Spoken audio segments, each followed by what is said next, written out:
Pleased to be joined here on set with Wayne Hills football head coach Wayne Demikoff. And coach, before we delve, into this week's game and relive some of the specific games from the past, just tell me, what's so special, about this Wayne Hills Ramapo rivalry. I mean, it's one of the biggest rivalries in the state, and just to you, I mean, just what's so special about this? It's almost like Yankees Red Sox here in northern New Jersey. So just walk me through, what's so big about this Wayne Hills and Ramapo rivalry. Well, I think, in the history of us playing each other, you have two good programs, two teams that every year were competing for a state championship that, when you got around to us playing, whether it was week 8 in the old days and then, playing in the state championship games consistently, you knew there were going to be just great games. You knew that there were going to be great players on the field, from, guys that they've had that made the NFL and guys that we've had that made the NFL. So I think, when you have great players and you have great programs and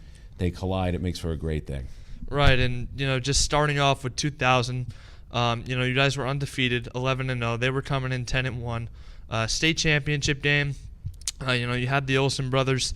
I believe Chris was a senior and Red was a junior. Just correct me if I'm wrong. I'm pretty sure those were their years, but 47 points a game on the offensive side of the ball. You in your second year as a coach, you guys came up short in that game, 14-7. Ramapo was the final. Just, take me through what was going on there and what went wrong in the end. Yeah, I think Chris was a junior. I think Greg was sophomore that year, and we played him home here, and it was just one of those things. You threw it out anytime you played Ramapo.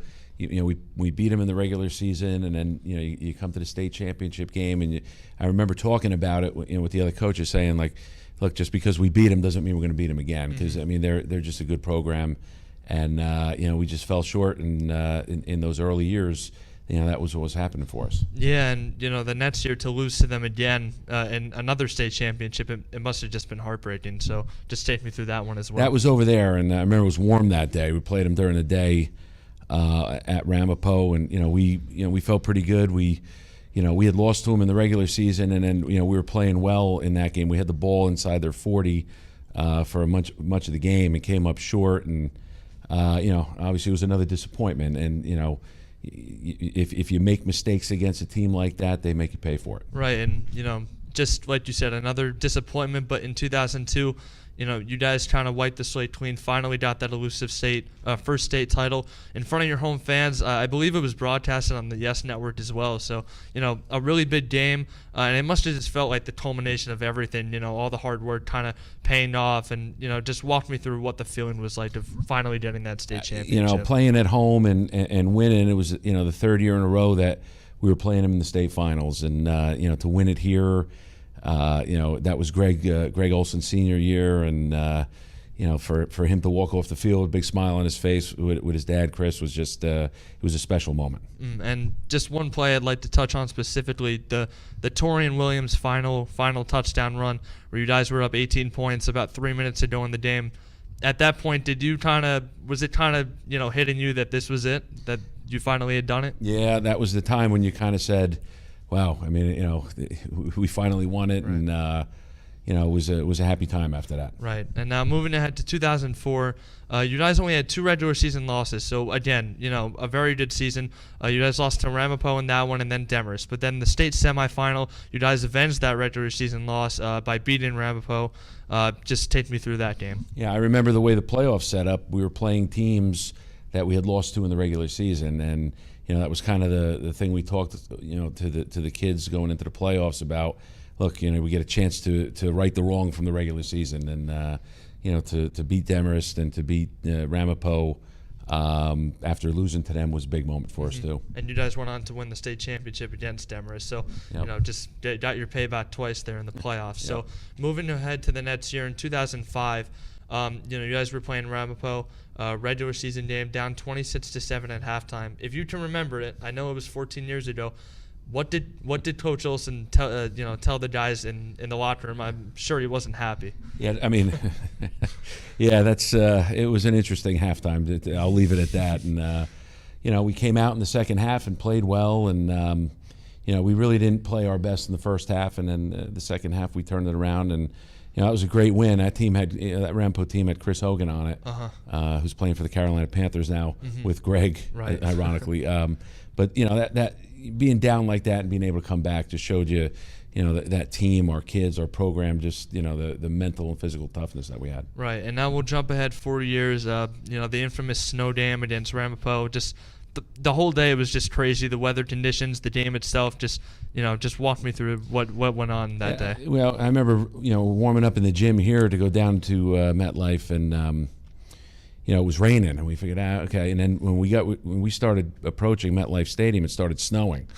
And the snow was so thick on the sidelines that we had to use cleat cleaners for the kids. I mean, they were tough conditions, and it snowed when the game started, and then when the game was over, it was a game after us. It wasn't snowing for that Right. game. And they beat us, and it was very disappointing. I mean, that was one of those games that, if you were doing who's favored or who's not, we were definitely favored in that game, and to come up short was tough. Right, and now just going a year ahead.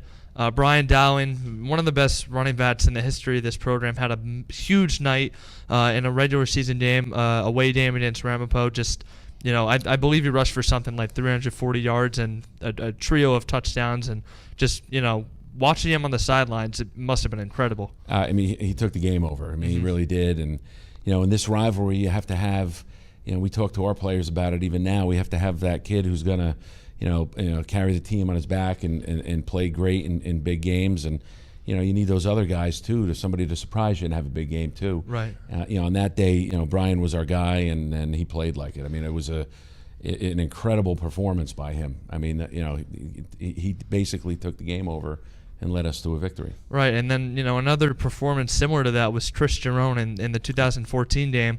You guys started off the year, rough start as your first year as head coach, 1-3, but going into Ramapo, tough atmosphere to play in, but Chris Jerome just had an excellent game. Just take me through that. We held the ball for 43 minutes in a 48-minute game. I mean, Right. He had close to 50 carries. He wouldn't come out of the game. He was hurt.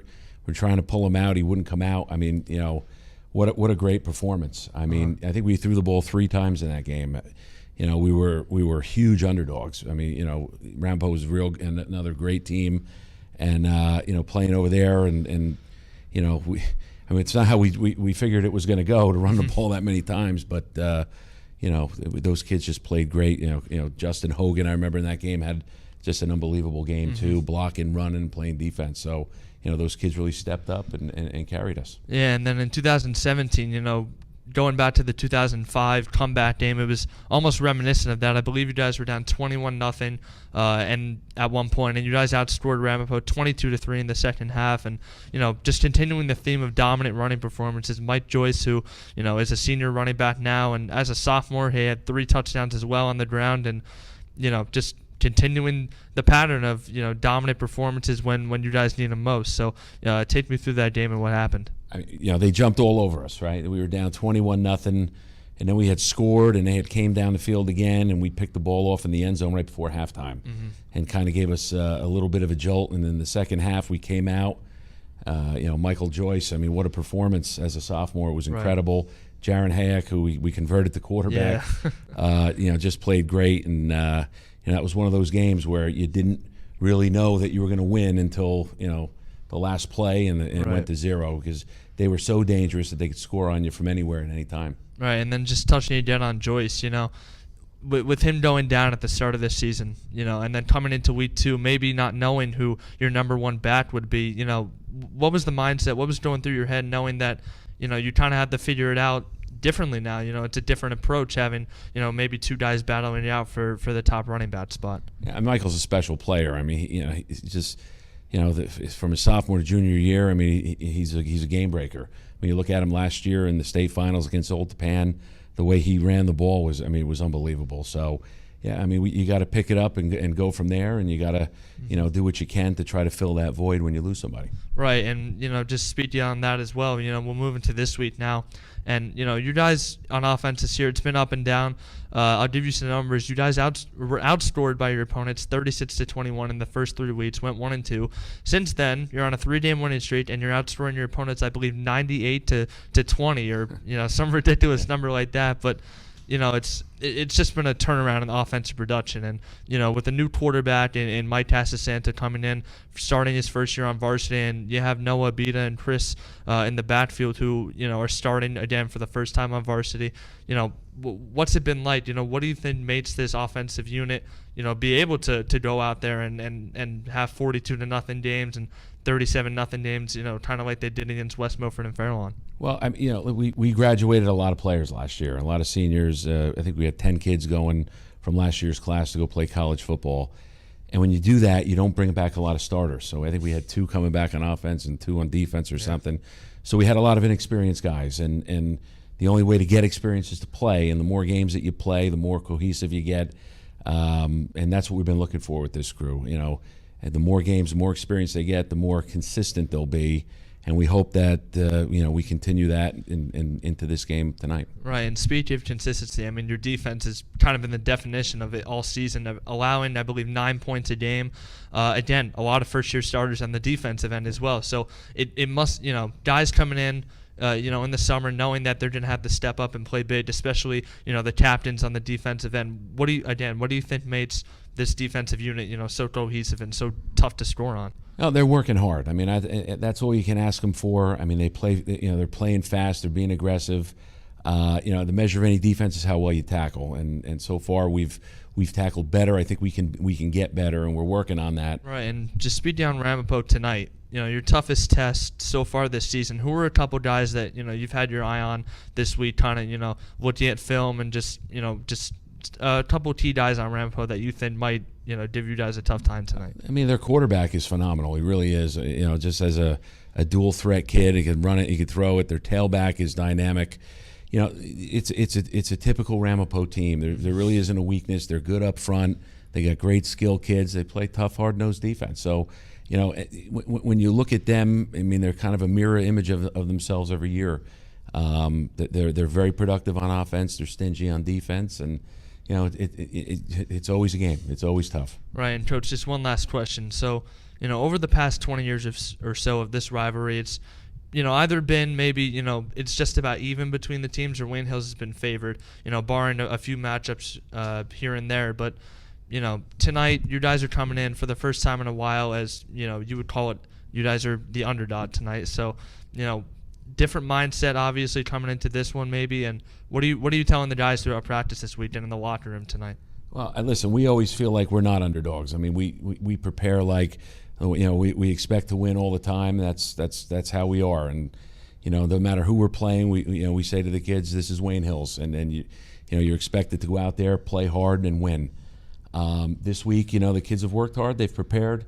We've had a bunch of alumni come down to kind of talk to the kids and talk to them about the rivalry and how special it is. So, we're looking forward to it. It's going to be a great night, and over there it's always tough, and it's just another chapter in Wayne Hills Ramapo. Right. Well, Coach, thank you so much for your time, and good luck to you guys tonight. So now let's take a look back at some phenomenal Wayne Hills and Ramapo rivalry memories, and we'll start with the 1997 regular season matchup. And don't go anywhere as Wayne Hills Ramapo kicks off next.